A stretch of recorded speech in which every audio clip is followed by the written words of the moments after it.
Okay चलिए। नमस्कार मेरे प्यारे साथियों, मैं आपका हरीश भैया आपके सामने हूँ बहुत ही बढ़िया हमारे आज के सेशन के साथ में। और आप सबका स्वागत है इस प्यारे से परिवार में जिसका नाम है सिलेक्शन वे। देखिए साथियों, जैसा आप सब जानते हैं कि आरआरबी एएलपी की जो एग्जाम डेट है वो आ चुकी है। 13 फरवरी से आपके एग्जाम शेड्यूल हो चुके हैं। और ये हमारा एएलपी के बाद फिर टेक्नीशियन है, जेई है, पैरामेडिकल्स है और ग्रुप डी की भी जो भर्ती है 22,000 पदों पर वो आ चुकी है। ठीक है।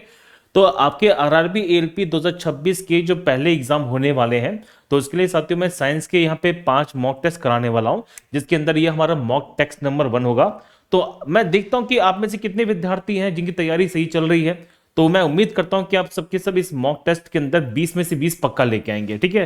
तो 20 क्वेश्चन है और 20 क्वेश्चन का बेहतरीन एक्सप्लेनेशन मिलने वाला है। इसी तरह से मैं डेली आपको यहाँ पे 5 मॉक टेस्ट कराने वाला हूं। और ये साथियों वीडियो आपको रिकॉर्ड फॉर्म में मिलेगी, ताकि आप यहाँ पे बिना समय बर्बाद किए अच्छी तरीके से अपनी चीजों को यहाँ पे कर पाएंगे। ठीक है। चलिए शुरू करते हैं बहुत ही प्यारी सी क्लास को साथियों। और बता दो कि इंडिया की बेस्ट टीम आपके साथ हमेशा रहने वाली है। आप हमारे रेलवे फाउंडेशन बैचेस में जुड़ के सबसे बेहतर तैयारी यहाँ पे कर सकते हैं। तो सेशन को लाइक कर दीजिएगा, शेयर कर दीजिएगा, हाँ सारे के सारे कमेंट जरूर करिएगा। आप सबके कमेंट्स बहुत कीमती होते हैं साथियों। आप लोग कमेंट नहीं करते तो कमेंट जरूरी चाहिए मुझे। मतलब after the end of the session मुझे आप सबके यहाँ पे जो कमेंट्स है वो मिलने चाहिए, ताकि बेहतर से बेहतर चीजें आप लोगों के लिए और बेहतर यहाँ पे की जा सके।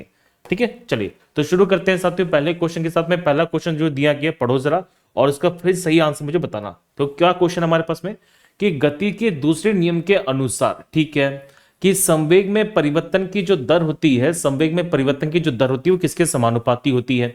अब आपको मैं छोटा सा पॉइंट है जो पहले क्लियर करना चाहता हूं, देखो ध्यान से। ये सीधी सीधे स्टेटमेंट है। हम जब संवेग की बात करते हैं तो पी से शो करते हैं, जिसे बोलते हैं संवेग। क्लियर सारी बातें। तो संवेग जो होता है बेटा, इसे इंग्लिश में कहते हैं मोमेंटम। अब आपसे क्या पूछा गया, देखो कि संवेग में परिवर्तन की दर, मतलब पूछा गया सब तो डीपी अपॉन यहाँ पे डीटी। यहाँ पे दर का मतलब होता है कि समय से डिवाइड कर देना। तो delta P upon D T यहाँ पे किसके बराबर है साथियों, फोर्स के बराबर होता है। इस बात को जरा समझना। और ये हमारे पास में न्यूटन का दूसरा नियम भी होता है। तो न्यूटन के दूसरे नियम में साफ साफ बताया जाता है कि संवेग में परिवर्तन की दर किसके बराबर है। तो संवेग में परिवर्तन की दर जो होती है साथियों फोर्स के बराबर होती है। और यहीं से निकलती है फोर्स की वैल्यू क्या निकलती है, F equal to M A निकलती है। अगर आपसे क्वेश्चन पूछ लिया जाए कि बल का मान क्या है, तो बल का साथियों जो मान होता है वो होता है F equal to M A. अच्छा इसकी यूनिट क्या बनेगी साथियों, इसकी जो यूनिट बनती है वो बनती है न्यूटन। अगर न्यूटन को रिप्रेजेंट कैसे करते हैं, तो इसे साथियों रिप्रेजेंट किया जाता है केजी मीटर पर सेकंड स्क्वायर से। और आपसे पूछेंगे बताओ कि हम अगर आपसे पूछें कि इसकी डायमेंशन वैल्यू क्या हो जाएगी, विमीय सूत्र क्या हो जाएगा, तो साथियों इसका विमीय सूत्र हो जाएगा हमारे पास में mlt माइनस के 2। ठीक है। तो मैंने सारे के सारे फैक्ट बता दिए, गलती मत करना। तो गति का जो दूसरा नियम होता है ये बात करता है बल की परिभाषा के बारे में, और किसके बराबर होती है, संवेग में परिवर्तन की दर के बराबर होती है। इजी क्वेश्चन था, कर दोगे सबके सब, कोई दिक्कत तो नहीं है। अगर आपसे पूछें बताओ कि न्यूटन के हमारे पास में 3 नियम थे। देखो न्यूटन का साथियों पहला नियम, न्यूटन का यहाँ पे दूसरा नियम और न्यूटन का तीसरा नियम, ये तीनों के तीनों क्या बताते हैं, इससे भी कभी कभी क्वेश्चन देखिए बन जाते हैं। सुनो, तो न्यूटन का जो पहला नियम है साथियों ये बात करता है किसके बारे में, बल की परिभाषा के बारे में। कि बल की जो डेफिनेशन है, तो बल की डेफिनेशन किस में दी गई है, न्यूटन के पहले नियम में दी गई है। द परिभाषा ऑफ द फोर्स, ये बोलता है साथियों बल एक ऐसी राशि होती है जो किसी भी यहाँ पे जड़त्व में परिवर्तन करती है। अगर आपसे पूछें बताओ कि बल का मान किस में दिया गया है, तो बल का मान जो है वो दिया गया न्यूटन के दूसरे नियम के अंदर। और यहीं पे जो बल की दिशा होती है जिसे बोलते हैं एक्शन इक्वल टू यहाँ पे अपोजिट का रिएक्शन माइनस के रिएक्शन, तो वो यहां पे निकलती है, बल की दिशा निकलती है न्यूटन के थर्ड लॉ से। ठीक है। तो ये हमने 3 नियम पढ़ दिए और इससे जो बनने वाले क्वेश्चंस थे वो भी मैंने बता दिए। ठीक है। तो जड़त्व जो होता है साथियों पहले नियम पे दिया जाता है। अच्छा जड़त्व किस पे डिपेंड करता है, तो जड़त्व यहां पे डिपेंड करता है मास पर।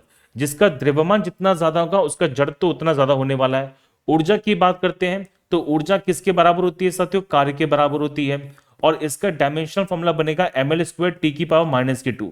देखो अंतर है, यहाँ पे ml टी की पावर माइनस 2 है, यहाँ पे ml स्क्वायर टी की पावर माइनस के 2 हो जाएगा। और विस्थापन विस्थापन है, छोड़ सकते हो, कोई दिक्कत वाली बात नहीं है। ठीक है। पहला वाला क्वेश्चन क्लियर है, सारी की सारी बातें चमका दी, कोई दिक्कत तो नहीं बिल्कुल भी। चलो इस क्वेश्चन को देखो ध्यान से। अब मैं कुछ बातें बताऊंगा बहुत बढ़िया तरीके से, हर क्वेश्चन के अंदर जो एक्सप्लेनेशन है वो बेहतर मिलने वाला है। देखो क्या पूछा गया है एक अवतल दर्पण के सामने 20 सेंटीमीटर की दूरी पर एक वस्तु को रखा जाता है। देखो, जब भी हम अवतल दर्पण की बात करेंगे बालक सुनो, तो जब भी हम यहाँ पे कॉनकेव मिरर के सामने बात करते हैं तो उसमें साथियों वैल्यू हमेशा नेगेटिव होती है। अब यहाँ पे क्या बोला गया है कि एक वस्तु है जो अवतल दर्पण के सामने रखी गई है। अगर वस्तु यहाँ पे रखी गई है, इसका मतलब है कि यू की वैल्यू कैसी है साथियों, -20 सेंटीमीटर हो जाएगी, क्योंकि जब भी अवतल दर्पण के सामने की बात करते हैं तो हमेशा वैल्यू नेगेटिव होती है। ठीक है, चलो, उसका प्रतिबिंब वस्तु के समान ही 60 सेंटीमीटर की बनता है। अब खुद ही बताओ कि वस्तु जिस तरफ है उसी तरफ प्रतिबिंब बनेगा, इमेज बनेगी। तो इमेज कितना दिया जा रहा है, देखो इमेज दी जा रही है साथियों -60 सेंटीमीटर पे। हमें निकालना क्या है, हमें निकालनी है एम की वैल्यू। अब आपको मैं छोटा सा कॉन्सेप्ट यहां पे क्लियर करना चाहूंगा, इस कॉन्सेप्ट को जरा समझना, बहुत ही बढ़िया तरीके से फैक्चुअल पॉइंट है हमारे पास में। क्या फैक्चुअल पॉइंट है, देखो जब भी हम यहाँ पे मिरर की बात करते हैं, मिरर मतलब दर्पण की बात करेंगे, ठीक है, तो दर्पण के लिए साथियों आवर्धन जिसे बोलते हैं मैग्निफिकेशन, तो मैग्निफिकेशन का फॉर्मूला बनता है -v/u। अच्छा, ये लेंस के लिए अलग होता है, लेंस में बनता है v/u, वहां पे माइनस नहीं आती है। ठीक है, ये बात को जरा समझना पड़ेगा आपको। अच्छा भैया, ठीक है, अब क्या करेंगे, यहां पे देखो माइनस को बाहर निकाल दोगे, v कितना है साथियों -60, u कितना है -20। आप सॉल्व करो, माइनस से माइनस कैंसिल हो जाएगा, तो यहां पे बनेगा देखो -3। तो m की वैल्यू कितनी आ रही है हमारे पास में, तो m की वैल्यू आ रही है साथियों +3 या -3, तो -3, option number D is right answer. समझ गए छोटी सी बात, मतलब मैग्निफिकेशन के जो क्वेश्चंस है वो बनते हैं, अच्छे क्वेश्चंस बनते हैं, बहुत प्यारे प्यारे फैक्ट है जो पूछे जाते हैं। चलो तीसरा क्वेश्चन देखो, ये स्टैंडर्ड वैल्यू है, अगर आपने 10th क्लास पढ़ी होती ढंग से तो आपको इसकी वैल्यू आसानी से याद होती। देखो क्या क्वेश्चन पूछा गया है कि एक कूलाम चार्ज में कितने इलेक्ट्रॉन्स हैं जो पाए जाते हैं, ये स्टैंडर्ड वैल्यू है साथियों। स्टैंडर्ड वैल्यू मतलब आपको ये फैक्ट याद होना चाहिए कि एक कूलाम चार्ज में कितने इलेक्ट्रॉन्स हैं जो पाए जाते हैं। देखो आपको मैं बताऊं, एक फॉर्मूला में याद करना पड़ेगा, एक फॉर्मूला होता है साथियों Q=Ne, जिसे बोलते हैं क्वांटाइजेशन ऑफ द चार्ज। ये फॉर्मूला है किसका, क्वांटाइजेशन ऑफ द चार्ज का। ठीक है, देखो यहां पे चार्ज कितना दिया गया हमारे पास में, एक कूलाम दिया गया है, हमें एन की वैल्यू निकालनी है। इलेक्ट्रॉन्स पे कितना आवेश होता है, तो इलेक्ट्रॉन पे साथियों आवेश होता है 1.6 इंटू 10⁻⁻19 कूलाम, यही तो हमारे पास में देखो आवेश होता है। समझ गए छोटी सी बात को। अब आप ये बताओ कि कूलाम से कूलाम यहाँ पे कैंसिल हो जाएगा, अब हमें एन की वैल्यू निकालनी है, कितना जाएगा देखो, ये जाएगा साथियों 1. ये हमारे पास कितना जाएगा, तो ये जाएगा देखो 1 में यहाँ पे 1.6 इंटू 10⁻, यहाँ पे -19, यही तो जाएगा। आप सॉल्व करोगे इसको, जब सॉल्व करोगे इसको, देखो अब ऊपर यहां पे 1 है और नीचे 1.6 है। आप इसको जब सॉल्व करोगे, इसकी स्टैंडर्ड वैल्यू आने वाली कितनी आने वाली है, 6.25 इंटू यहां पे 10⁻18 क्या है, इलेक्ट्रॉन्स हैं। तो ये हमारे पास स्टैंडर्ड वैल्यू है साथियों, याद कर लीजिएगा। ऑप्शन किसमें दिया जा रहा है, अब क्योंकि 10⁻18 है तो इसमें ऑप्शन नंबर जो बी है हमारा सत्य हो जाएगा। ठीक है, क्लियर सारी बातें, तो ऑप्शन नंबर जो बी है वो हमारा बिल्कुल सही जाने वाला है, इसमें गलती मत करना। ठीक है, चलो नेक्स्ट क्वेश्चन बताओ जल्दी से कि हाइड्रोजन का बहुतायत में पाया जाने वाला समस्थानिक कौन सा होता है, ये पूछा गया हमसे एग्जामिनेशन में। देखो समस्थानिक जो होते हैं आइसोटोप कहलाते हैं। अब मुद्दा बनता है आइसोटोप किसे बोलते हैं, देखो तो आइसोटोप उन्हें बोलते हैं जिनके अंदर यहां पे जो एटॉमिक नंबर होता है, जिसको बोलते हैं परमाणु संख्या कैसी होती है, सेम होती है, लेकिन इनकी जो परमाणु भार संख्या होती है जिसे बोलते हैं एटॉमिक मास यूनिट, जिसे बोलते हैं परमाणु भार संख्या, वो कैसी होती है साथियों, वो यहां पे अलग अलग होती है। अब आप ये बताओ जल्दी से सबके सब, आप नोटिस करना, देखो एक है हमारे पास में 1H1, एक है हमारे पास में 1H2 और एक है हमारे पास में 1H3। नोटिस करो कि इन सबकी जो परमाणु संख्या वो सेम है, लेकिन ऊपर जो अलग किसमें दिया गया, परमाणु भार संख्या में दिया गया, तो इसे ही बोलते हैं समस्थानिक।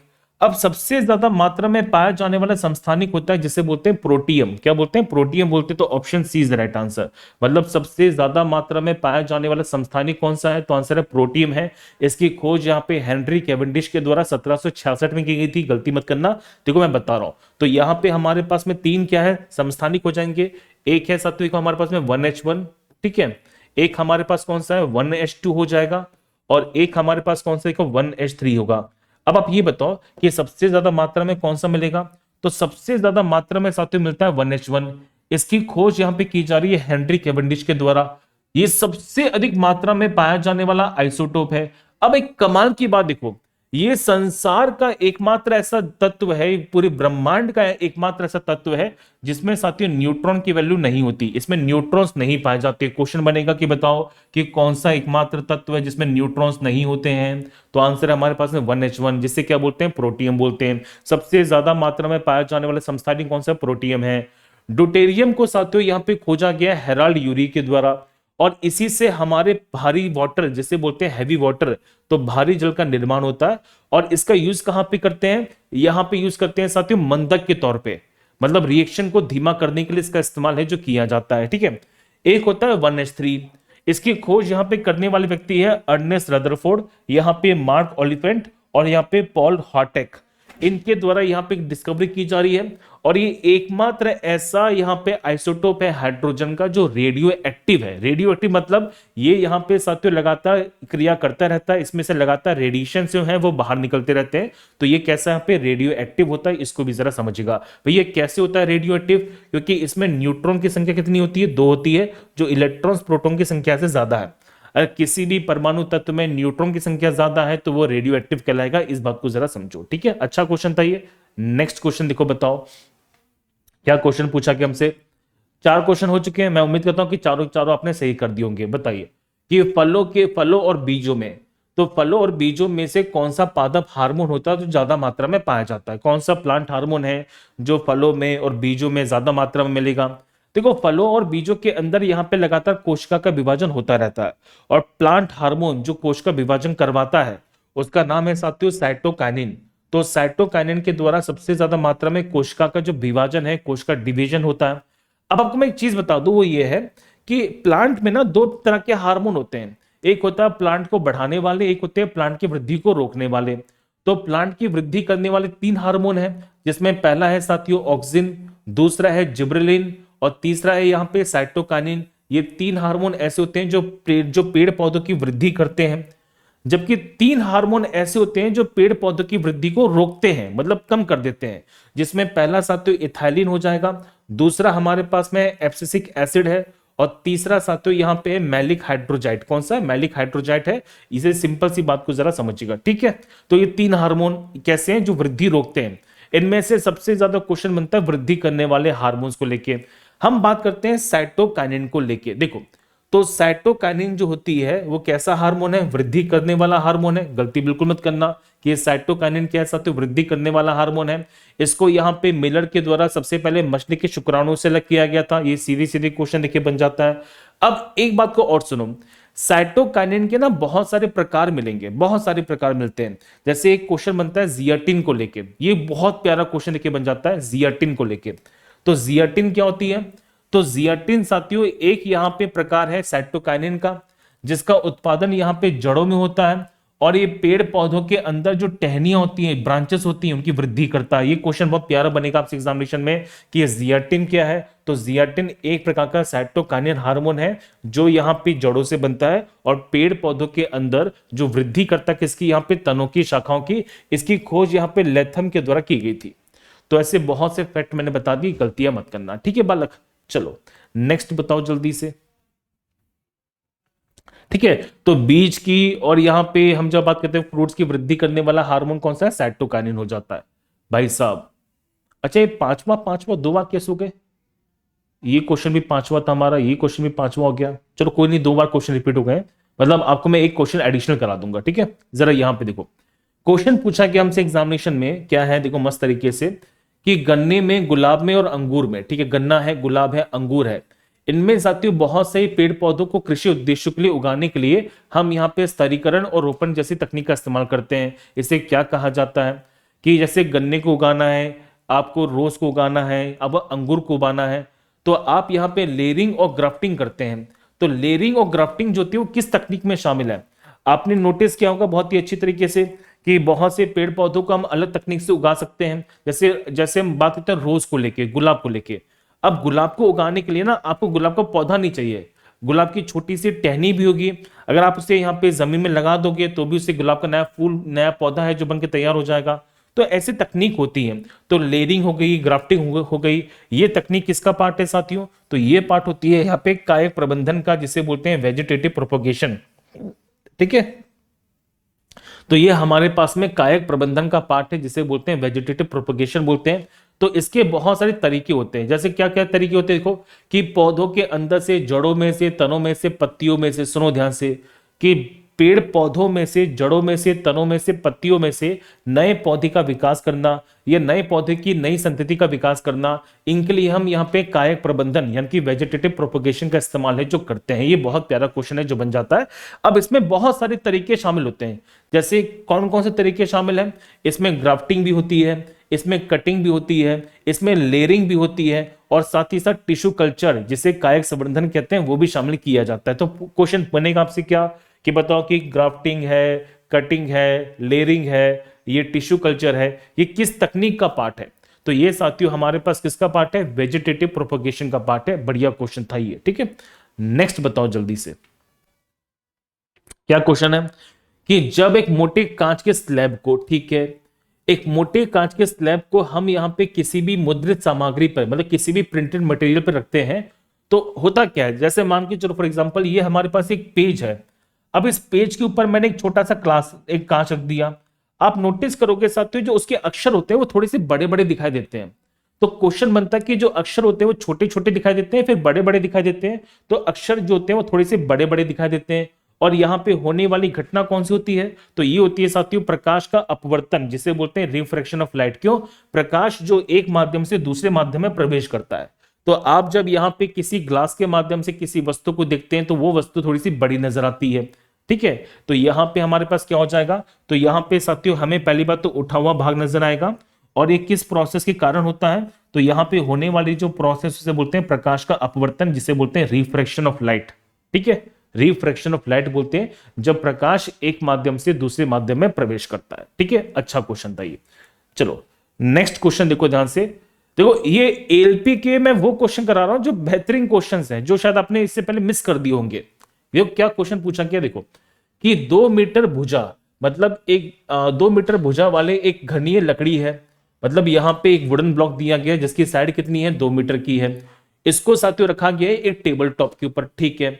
अगर मास है यहां पे वुडन ब्लॉक का 10 केजी के आसपास, तो प्रेशर कितना लग रहा होगा उसके द्वारा बता दो जल्दी से, कितना प्रेशर है जो लग रहा होगा, हमें ये बात यहां पे पूछी गई है। अब इस क्वेश्चन को देखो, समझो, बहुत प्यारा फैक्ट बता रहा हूं एग्जामिनेशन के पॉइंट ऑफ व्यू से। देखो मान लो कि ये हमारे पास एक लकड़ी दी गई है, वुडन ब्लॉक है, जिसका सरफेस, जिसका देखो, जिसकी एक साइड कितनी की है? तो एक साइड है भैया मान लो कितनी की, देखो जिसकी एक साइड मान लो कितनी, देखो 2 मीटर की है। 2 मीटर की है, हाँ 2 मीटर की, देखो 2 मीटर की है। अगर एक साइड 2 मीटर की है तो दूसरी भी कितनी की यहाँ पे 2 मीटर की दी गई है, क्योंकि स्क्वायर बोला गया है, देखो ध्यान से, ठीक है। क्यूबिक, अच्छा क्यूबिक है, ओके। तो 2 मीटर की दी, क्योंकि क्यूब में क्या होता है सारी की सारी चीज बराबर होती है। तो ये भी 2 मीटर है, ये भी 2 मीटर है। अब इसको ना हमने टेबल पे रखा हुआ है।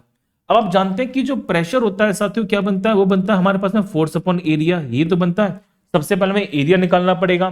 तो एरिया कितना हो जाएगा? देखो एरिया बनेगा 2 × 2। क्यों भैया 2 × 2 क्यों बनने वाला? देखो इसके पीछे रीजन सिंपल सा है, क्योंकि ये जो एरिया है, ये जो एरिया है ना, ये यहाँ पे उस टेबल के संपर्क में है। तो एरिया निकालने के लिए हम सिंपल सी बात है भैया, ये लंबाई इंटू चौड़ाई कर देंगे। अब ये क्या कर रहा है? प्रेशर लगा रहा होगा। अब प्रेशर के लिए हमें चाहिए पहले फोर्स। अब फोर्स किसके बराबर होता है भैया? फोर्स होता है वेट के बराबर, और वेट बनता है हमारे पास में mg। क्या होता है? mg होता है। m कितना दिया गया? तो m दिया गया है यहाँ पे 10 kg, और g कितना है साथियों? तो g हमारे पास में 10 है। तो टोटल लगने वाला फोर्स कितना हो जाएगा? तो टोटल लगने वाला फोर्स होगा हमारे पास में 100 न्यूटन। आप इतनी बात समझ गए, क्योंकि फोर्स की वैल्यू किसके बराबर होती है? वेट के बराबर होती है। सिंपल सा कंसेप्ट है, फोर्स की वैल्यू हमेशा किसके बराबर होती है? वेट के बराबर होती है। अब आपके पास में फोर्स भी है और फोर्स भी है और एरिया भी है, तो प्रेशर बड़ी आसानी से निकाल दोगे। तो प्रेशर क्या बनेगा? फोर्स हमें दिया गया, देखो कितना, तो 100 न्यूटन है। यहां पे हम जब बात करते हैं एरिया कितना हमारे पास में 4 मीटर स्क्वायर है, तो सीधी सीधी क्या बनेगा आंसर हमारे पास में? बनेगा साथियों 25 यहां पे न्यूटन पर मीटर स्क्वायर। तो 25 न्यूटन पर मीटर स्क्वायर किसमें दिया जा रहा है? तो ये साथियों दिया गया हमारे ऑप्शन नंबर ए में, ठीक है। आप इसको 25 पास्कल भी बोल सकते हैं। अगर मैं बात करूं इसको, तो यहां पे मान लीजिए ऑप्शन में 25 न्यूटन पर मीटर स्क्वायर नहीं दिया जाता, तो ये हमारे पास 25 यहां पे क्या हो जाता? पास्कल भी हो जाता। अगर हो सकता है कि इसी तरह का एक क्वेश्चन दे दिया चाहे घुमा फिरा के, है ना। अच्छा क्वेश्चन था ये। चलो ओ भाई साहब देखो, मस्त क्वेश्चन पूछा गया है, बेहतरीन क्वेश्चन लिखे पूछा गया। सुनो, अगर हम बात करते हैं क्या पूछा गया, देखो कि हमारे पास में गोलीय दर्पण है, ठीक है, उसके द्वारा बनने वाला आवर्धन यहाँ पे 0.75 है। देखो आप खुद ही बताओ कि यहाँ पे बनने वाली साथियों मैग्निफिकेशन की वैल्यू कैसी है। तो एम की वैल्यू देखो साथियों जीरो से तो बड़ी है, लेकिन एम की वैल्यू यहाँ पे एक से कम है। बोलो हाँ या ना, नजर आ रहा है छोटी सी बात। 0.75 जो होती है वो जीरो से तो बड़ी होती है लेकिन एक से कम होती है। तो ऐसी कंडीशन में हमारे पास में कौन सा दर्पण होगा बताओ। तो हमारे पास साथियों बनेगा कौन सा दर्पण, तो आंसर है कॉन्वेक्स मिरर। कौन सा बनेगा, कॉन्वेक्स मिरर बनेगा। यहां पे बनने वाला दर्पण कौन सा है, तो बनने वाला साथियों दर्पण है जिसे बोलते हैं उत्तल दर्पण। इस कंडीशन को यहां पे समझ लो सबके सब ध्यान से, पहले बता रहा हूं।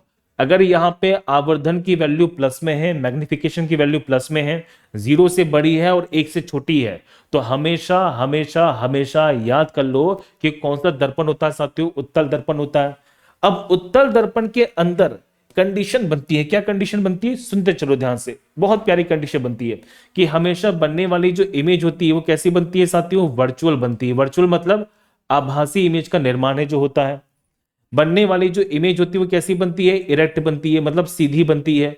और बनने वाली जो इमेज होती है वो डिमिनिश्ड होती है। डिमिनिश्ड मतलब यहां पे छोटे साइज की बनती है। अब आप खुद ही बताओ, क्या इसमें किसी प्रकार से रियल इमेज बनेगी, नहीं बनेगी। रियल बनेगी, नहीं बनेगी। बड़ी इमेज बनेगी, नहीं बनेगी। तो ऑप्शन क्या बनेगा हमारा सत्य आंसर, तो सत्य आंसर बनेगा साथियों हमारे पास में ऑप्शन नंबर ए। समझ गए, कंफर्म है। देखो मैंने कंडीशंस बता भी दी थी। तो हमारे पास कंडीशन कौन सी है, ये वाली देखो। अगर m की वैल्यू यहां पे जीरो से तो बड़ी है लेकिन एक से छोटी है, तो हमेशा कौन सा दर्पण होता है साथियों हमारे पास में, उत्तल दर्पण होता है। और हमेशा बनने वाली जो इमेज होती है ये वर्चुअल होती है, इरेक्ट होती है। और कैसी बनती है, ये हमेशा छोटी बनती है। तो इसमें ऑप्शन नंबर ए हमारा बिल्कुल सही हो जाता। ठीक है, अच्छा क्वेश्चन था, गलती नहीं करते बिल्कुल भी। तो ये कंडीशंस है, ये कंडीशंस पता होनी चाहिए बालक आप लोगों को। चलो नेक्स्ट बताओ। अच्छा, फिजिक्स ज्यादा पूछी गई थी पिछली बार भी, तो मैंने फिजिक्स को ज्यादा लिया है। बाकी अभी तो मैं 5 मॉक टेस्ट कराऊंगा, तो 5 मॉक टेस्ट के अंदर आपके सारे के सारे फैक्ट यहाँ पे कवर हो जाएंगे। ठीक है, चलो 9वां क्वेश्चन देखो ध्यान से, क्या पूछा गया कि 2 kg द्रव्यमान वाला एक पिंड है, ठीक है, उसकी गतिज ऊर्जा यहाँ पे 100 जूल है। तो पिंड का वेग क्या हो जाएगा।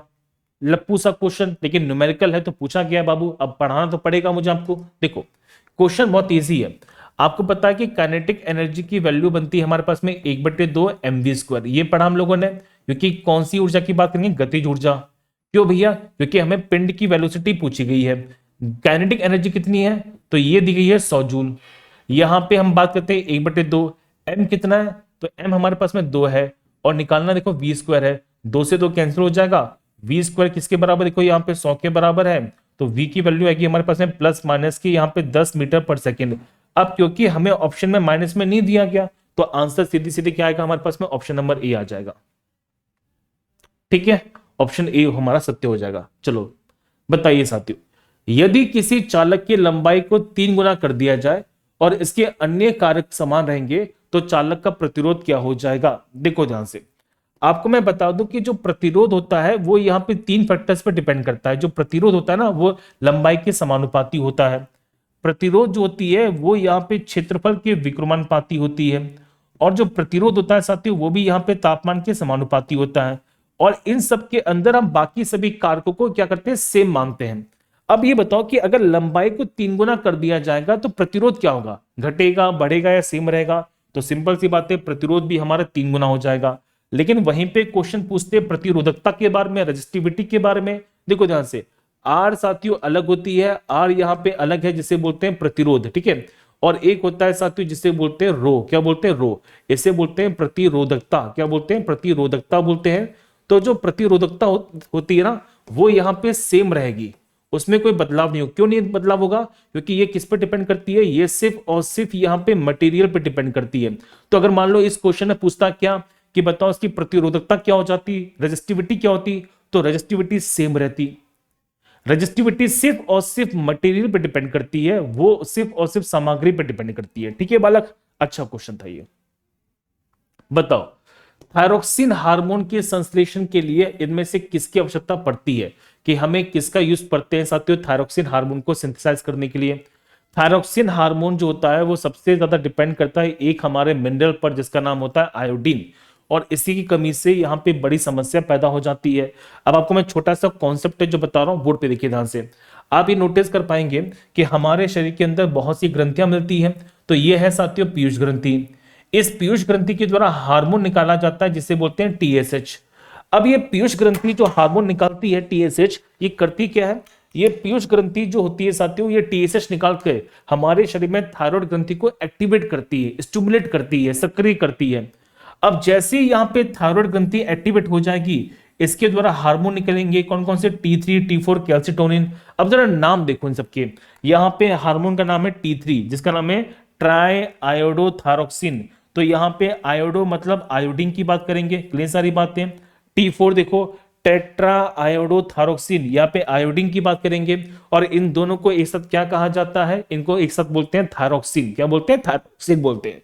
तो थायरोक्सिन हार्मोन के लिए मुख्यतः पाया जाने वाला यहाँ पे तत्व कौन सा है, तो यहाँ पे साथियों पाया जाने वाला जो मिनरल उसका नाम है आयोडीन है। इस बात को जरा समझिएगा। और आयोडीन की कमी से अक्सर बीमारी हो जाती है जिसे बोलते हैं यहाँ पे, जिसे क्या बोलते हैं साथियों, घिंगा बीमारी बोलते हैं, गॉइटर बोलते हैं। होता क्या है देखो, जब हमारे शरीर के अंदर आयोडीन की कमी हो जाती है ना, तो थायरोक्सिन, तो होता क्या है कि थायराइड ग्रंथि में सूजन हो जाती है।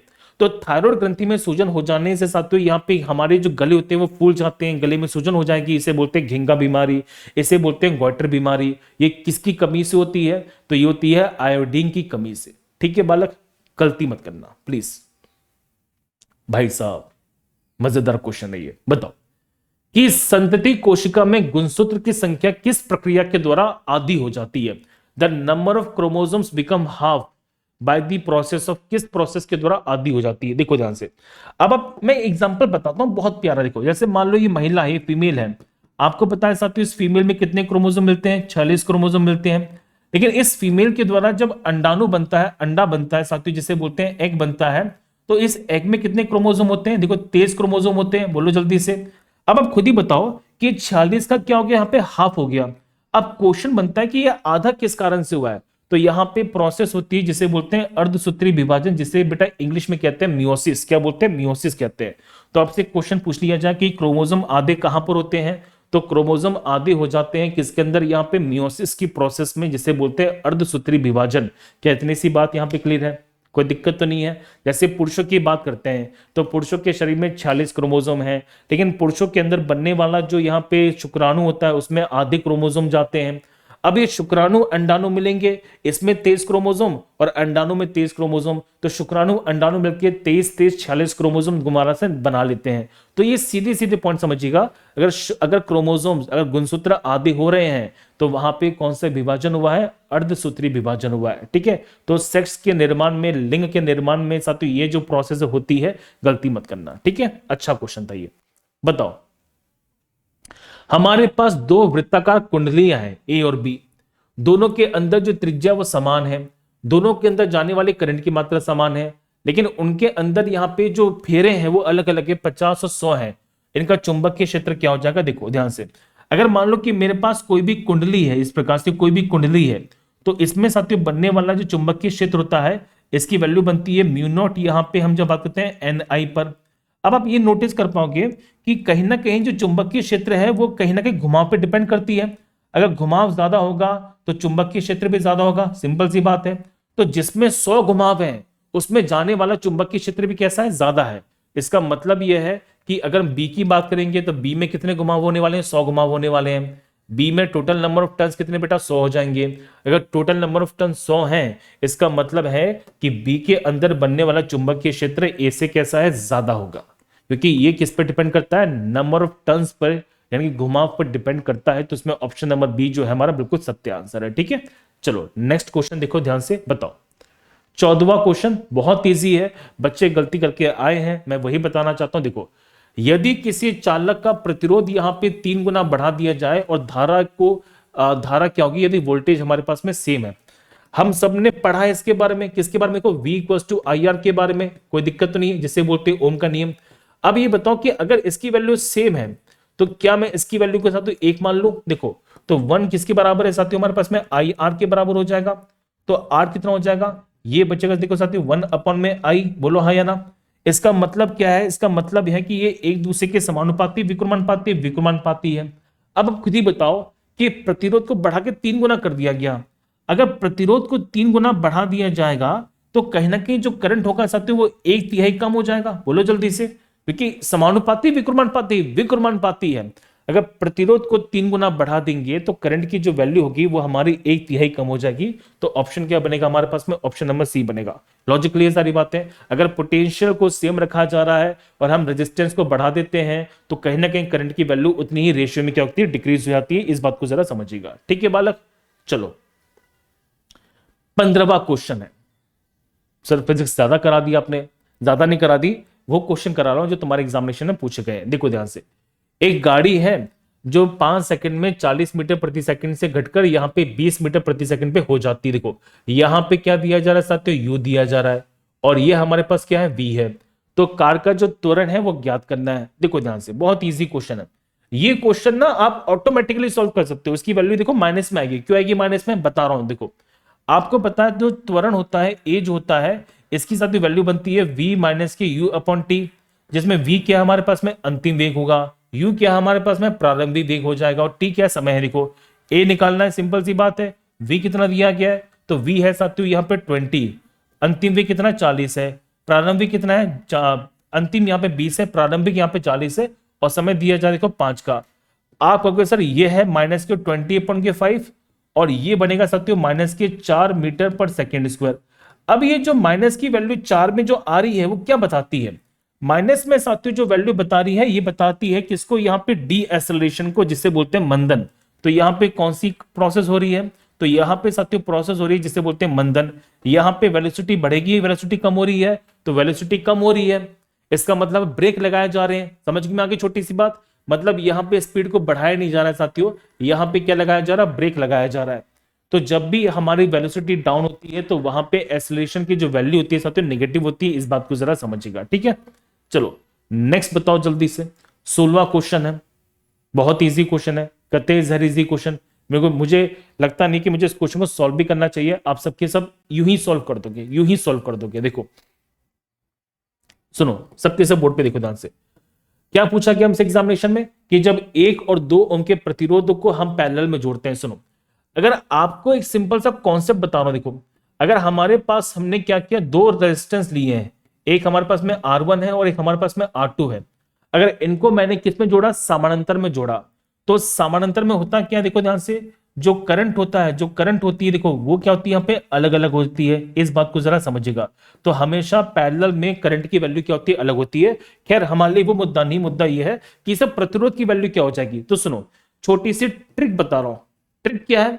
अगर हमारे पास में 2 प्रतिरोध हैं और दोनों को हमने समानांतर में जोड़ा हुआ है तो फॉर्मूला बनेगा हमारे पास में आरपी। क्या बनेगा? देखो ये बनेगा साथियों R1 R2, और नीचे आएगा क्या हमारे पास में? R1 प्लस के R2। बस आप इस ट्रिक का यूज कर लेना। जब हमारे पास में कितने प्रतिरोध होंगे? 2 प्रतिरोध होंगे। अगर 2 से ज्यादा प्रतिरोध है भी है तो क्या करेंगे? तो आप इसको 2-2 बार यूज कर लो, या फिर जो नॉर्मल फॉर्मूला होता है उसको यूज कर सकते हैं। अब कितना दिया जा रहा है बताओ? R1 कितना हमारे पास में? 1 और 2। देखो 1 इंटू 2 कर दोगे और यहां पे 1 प्लस के 2 कर दोगे तो बनेगा हमारे पास में 2/3, और 2/3 यहां पे क्या बनेगा हमारे पास? ओम बनेगा। यही हमारे पास बिल्कुल सही ऑप्शन है। तो किसमें ऑप्शन बनेगा हमारे पास में? Option number A. खत्म। चलो बताइए साथियों, 17वां क्वेश्चन बढ़िया है। देखो कि हम जब बात करते हैं तो इनमें से किसकी आवश्यकता पड़ती है किसको बनाने में? कोर अल्कली प्रोसेस में। ये बहुत इंपॉर्टेंट है। मतलब मैं आपको बता दूं, ये रिपीट होगा क्वेश्चन, ये आएगा, ये क्वेश्चन देखो दोबारा से आएगा, बता रहा हूं। कुछ ऐसे क्वेश्चन होते हैं जिनके बिना साथियों आपका रेलवे क्वेश्चन बनाता ही नहीं है। ये क्वेश्चन पक्का आएगा, पक्का आएगा, डेफिनेटली बता रहा हूं। कोर अल्कली प्रोसेस की बात करते हैं तो कोर अल्कली प्रोसेस में हम यूज करते हैं किसका? देखिए साथियों ब्राइन का। किसका? ब्राइन का। सर ब्राइन क्या होती है? ये साथियों होता है क्या? बताओ जल्दी से। तो ब्राइन होता है साथियों हमारे पास में NaCl प्लस का पानी। क्लियर सारी बातें? मतलब आप जब नमक और पानी के मिश्रण को मिलाते हैं, नमक और पानी के मिश्रण को मिलाते हैं तो उसे बोलते हैं ब्राइन। अब ब्राइन से क्या बनेगा? तो ब्राइन से साथियों बनती है हमारे पास में सोडियम हाइड्रोक्साइड। तो आपसे क्वेश्चन पूछ लिया जाए कि कोर अल्कली प्रोसेस से किसका निर्माण होने वाला है? तो कोर अल्कली प्रोसेस से साथियों यहाँ पे सोडियम हाइड्रोक्साइड का निर्माण होता है। इस बात को जरा समझिएगा। आपके सामने मैं पूरी की पूरी कटिंग बता रहा हूं, देखो ध्यान से। आप जब सोडियम क्लोराइड में पानी को देखो, जब सोडियम क्लोराइड में पानी को मिला दोगे, तो इस सॉल्यूशन को कहते हैं ब्राइन सॉल्यूशन। अब जैसे ही इसमें करंट को पैदा करोगे, ये करंट को निकालोगे, तो हमारे पास क्या बनेगा, सोडियम हाइड्रोक्साइड बनेगी, साथ ही साथ क्लोरीन गैस और यहां पे हाइड्रोजन गैस है बाहर निकलेगी। अब एक क्वेश्चन और बनेगा यहां से बहुत ही प्यारा, देखो कि कहां से क्लोरीन निकलती है, कहां से हाइड्रोजन निकलती है। तो कैथोड से देखिए निकलती है हाइड्रोजन गैस, कैथोड से कौन सी निकलती है, हाइड्रोजन गैस निकलती है। और एनोड से कौन सी गैस निकलती है साथियों, क्लोरीन गैस निकलती है। भैया क्लोरीन हमें कैसे पतेगा, कि कैसे पता चला कि क्लोरीन निकलने वाली है, तो इसमें हल्का सा जो ग्रीन कलर है ना, वो यहां पे देखने को मिलेगा, कहां पे, क्लोरीन गैस के अंदर। और वहीं पे जब हाइड्रोजन की बात करते हैं, तो हाइड्रोजन के अंदर यहां पे एक आवाज आती है जिसे बोलते हैं पॉपिंग साउंड। क्या बोलते हैं, पॉपिंग साउंड बोलते हैं। तो आपसे एग्जामिनेशन में तीन चीजें पूछेंगे। पहला क्वेश्चन पूछेंगे, बताओ कि कोर अल्कली प्रोसेस में किसका यूज किया जाता है, तो आंसर है ब्राइन का यूज करते हैं। ब्राइन मतलब क्या होता है, पानी और नमक का मिश्रण है, ठीक है। इसमें किसका निर्माण होता है, तो सोडियम हाइड्रोक्साइड का निर्माण होता है। इसमें कौन सी गैस से बाहर निकलती है, तो क्लोरीन और हाइड्रोजन गैस बाहर निकलती है। क्लोरीन कहां से निकलती है, कैथोड से या एनोड से, एनोड से निकलती है। कैथोड से कौन सी निकलती है, हाइड्रोजन निकलती है। और ये क्वेश्चन डेफिनेटली पक्का आएगा, गलती नहीं करना, पहले बता रहा हूं, ठीक है। चलो 18वां क्वेश्चन देखो, बढ़िया क्वेश्चन है कि कोलाइड में इनमें से कौन सा है जो है वो झाग का, देखो सही उत्पाद है जो पूछा गया है। झाग के बारे में, फोम के बारे में पूछा गया है कि फोम कैसे बनता है, किस प्रकार से बनता है, फोम यहां पे कब बनेगा। आपको सीधी सीधी बातें हैं जो बतानी है कि फोम कब बनती है। देखो फोम कब बनती है, जब गैस को सॉलिड में मिलाते हैं। आप जब यहां पे जब गैस को किस में मिलाते हैं बेटा, सॉलिड में मिलाते हैं, तो इससे यहां पे किसका निर्माण होता है, देखो फोम का निर्माण होता है। किसका निर्माण होता है, फोम का निर्माण होता है। तो आपसे पूछेंगे, बताओ कि जब गैस के कणों को थोड़ा बहुत किस में मिला दिया जाए, ठोस में मिला दिया जाता है, तो क्या बनती है, फोम बनती है। जैसे रबड़ हो गई, स्पंज हो गई, प्यूमिक हो गई। तो इस क्वेश्चन का सत्य आंसर क्या हमारे पास, प्यूमिक हो जाएगा। सर प्यूमिक क्या होती है, आपको बताऊं कि ये अक्सर यहां पे घरों में यूज करते हैं। नहाते समय एक पत्थर होता है, जिस पत्थर में छोटे छोटे छेद होते हैं, और इस पत्थर के माध्यम से होता क्या है कि आप अपने शरीर का जो मैल होता है वो बाहर निकालते हैं। तो जो पीमिक होती है ना साथियों, वो फोम का उदाहरण है। मैं पहले बता रहा हूं, गलती बिल्कुल मत करना, बहुत प्यारा क्वेश्चन है जो बन जाता है। आपसे पूछेंगे, बताओ कि भैया ये जो धुंध होती है किसका उदाहरण है, तो धुंध साथियों उदाहरण होती है किसका, यहाँ पे एरोसोल का। किसका, एरोसोल का, ठीक है। इसको हम क्या बोलते हैं, लिक्विड एरोसोल बोलते हैं। अगर आपसे क्वेश्चन पूछ लिया जाए इसे क्या कहा जाता है, तो साथियों इसको हम लिक्विड एरोसोल बोलते हैं। भैया जेली किसका उदाहरण है, जेली, तो जेली साथियों एग्जांपल होता है किसका, यहाँ पे जल का एग्जांपल होता है। भैया कोहरा किसका एग्जांपल है, तो कोहरा भी जो एग्जांपल है वो हमारे पास में एरोसोल का एग्जांपल है। अब ये सब कहां देखने को मिलेगा, तो ये सारा का सारा आपको मिलेगा एनसीईआरटी में। कहां पे है, देखो ध्यान से, ये तो आपको बता दूं, ये नोटिस करना, देखो कि हम जब बात करते हैं फॉग हो गया, यहां पे मिस्ट हो गई है, हमारे पास प्यूमिक हो गई, प्यूमिक। तो प्यूमिक देखो किसका एग्जांपल है, फोम का एग्जांपल है। फोम कब बनती है, जब गैस को सॉलिड में मिलाया जाता है। तो ये टेबल है, आपको पता होनी चाहिए थी, नहीं पता है तो आपको पढ़ना पड़ेगा, कंसेप्ट तो पढ़ना पड़ेगा बाबू, ठीक है। चलो 19वां क्वेश्चन देखो ध्यान से, क्या पूछा गया।